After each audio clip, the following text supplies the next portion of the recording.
स्वागत है आपका हमारे चैनल में। तो आइए आज हम देखेंगे कहानी, उपन्यास एवं पाठ्य मुक्तक और गेय मुक्तक में अंतर। तो पहले हम कहानी एवं उपन्यास में अंतर देख लेते हैं। तो अगर वीडियो अच्छे लगे तो लाइक जरूर करना एवं इस वीडियो को अधिक से अधिक छात्रों को शेयर कर दीजिए एवं अगर चैनल पर नए हैं तो प्लीज़ चैनल को सब्सक्राइब कर दीजिए ताकि आने वाली वीडियो आप तक पहुंच सके एवं नोटिफिकेशन बेल आइकन को भी प्रेस कर दीजिए। तो चलिए देख लेते हैं। कहानी है जो कि कहानी होती है छोटी होती है, उपन्यास होता है तो बड़ा होता है। जो कि कहानी में है,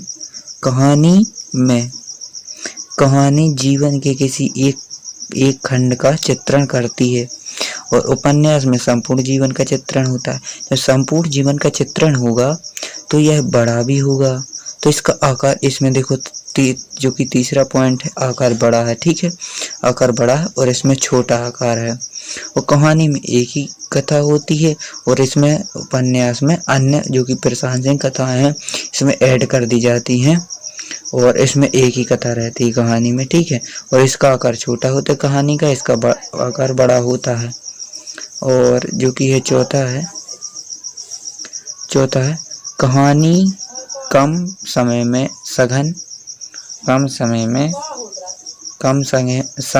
सघन प्रभाव डालती है। मतलब कि कहानी के जो प्रभाव होता है वह बहुत जल्दी मतलब कि प्रभावशाली होता है, तो इसीलिए कहानी कम समय में सघन प्रभाव डालती है। और उपन्यास में प्रत्येक स्थल में वह प्रभावशीलता नहीं होती, मतलब कि यह हर जगह प्रभावशील नहीं होता है। अब जो कि हमारा पाठ्य मुक्तक और गेय मुक्तक में अंतर, तो पहले आप इसका स्क्रीनशॉट ले लीजिए और बाद में फिर हम उसको देख लेते हैं, तो आप उसका भी स्क्रीनशॉट ले लीजिए। ठीक है, तो इसको पहले आप स्क्रीनशॉट ले लो, इसका ले लो और फिर आगे इतना। तो फिर हम पाठ्य मुक्तक और गेय मुक्तक में अंतर देख लेते हैं। तो पाठ्य मुक्तक और गेय मुक्तक में अंतर कुछ इस प्रकार से है।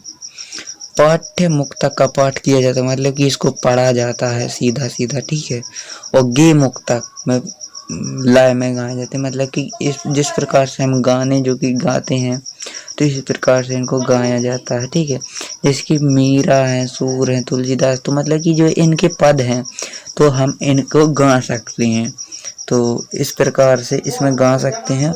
जो कि आधुनिक युग में जो भी लिखे गए हैं वह पाठ्य मुक्तकों की कोटि में आते हैं, क्योंकि इसमें जो कि है पढ़ने के लिए सीधा होता है, गाने वाले कुछ है ही नहीं है आधुनिक काल में। तो पहले हम देख लेते हैं इसको। इसमें 3 ही अंतर हैं और जो कि कहानी उपन्यास है वो 4 नंबरों में आता है या 3 नंबरों में, तो उसके हिसाब से आप 3 नंबरों में आए तो 3 और 4 का 4, तो आप नंबरों के हिसाब से क्वेश्चन को लिख सकते हैं। और अगर आप ऐड करना चाहें तो और भी इसमें ऐड कर सकते हैं कि पात्रों की संख्या कम होती है, अधिक होती है, मतलब कि कहानी में कम होती है, उपन्यास में अधिक होती है क्योंकि यह बहुत बड़ा होता है। ठीक है, और जो कि अब हम उस टॉपिक को छोड़कर अब इस टॉपिक पे बात करते हैं। वह तो आपका मतलब कि क्लियर हो गया टॉपिक। तो आइए हम इसको देख लेते हैं। पाठ्य मुक्तक का पाठ किया जाता है और गेय मुक्तक लय में गाए जाते हैं। तो मतलब कि इसको गाया जाता है, इसको पढ़ा जाता है। और जो कि पाठ्य मुक्तक में लय तो छंद आदि का ध्यान नहीं रखा जाता है, क्योंकि इसमें पढ़ना है तो लय तो छंद आदि का इसमें क्या मतलब कि ध्यान रखना।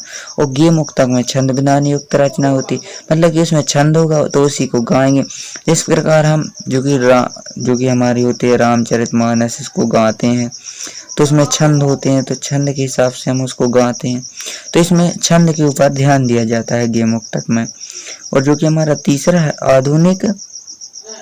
आधुनिक मुक्त काव्य, मतलब कि जो आधुनिक काल में जो भी लिखी गई हैं मुक्त काव्य, तो वह जो है पाठ्य मुक्तकों की कोटि में आती है, मतलब कि जो कि पाठ्य मुक्तकों के अंतर्गत आती हैं, मतलब कोटि में आती हैं, क्योंकि इनमें मतलब कि इनको पढ़ा जाता है केवल। और जो कि ये हमारे हैं सूर तुलसी प्रसाद, मतलब कि सूरदास, तुलसीदास, जयशंकर प्रसाद और सुमित्रानंदन पंत आदि के पद गीत गे मुक्तक हैं। मतलब कि जो कि ये वाले जो कवि हैं इनके जो कि पद हैं या गीत हैं तो ये गे मुक्तक हैं, ठीक है, गीत। और जो कि आधुनिक काल में जो भी लिखे गए हैं वह केवल पाठ्य मुक्तक की कोटि में आते हैं, क्योंकि इनको पढ़ा जाता है ना कि इनको गाया जाता है। तो आपका कीमती वक्त देने के लिए धन्यवाद। तो मिलते हैं अगले नेक्स्ट वीडियो में नए टॉपिक के साथ। तब तक के लिए जय हिंद, जय भारत, धन्यवाद।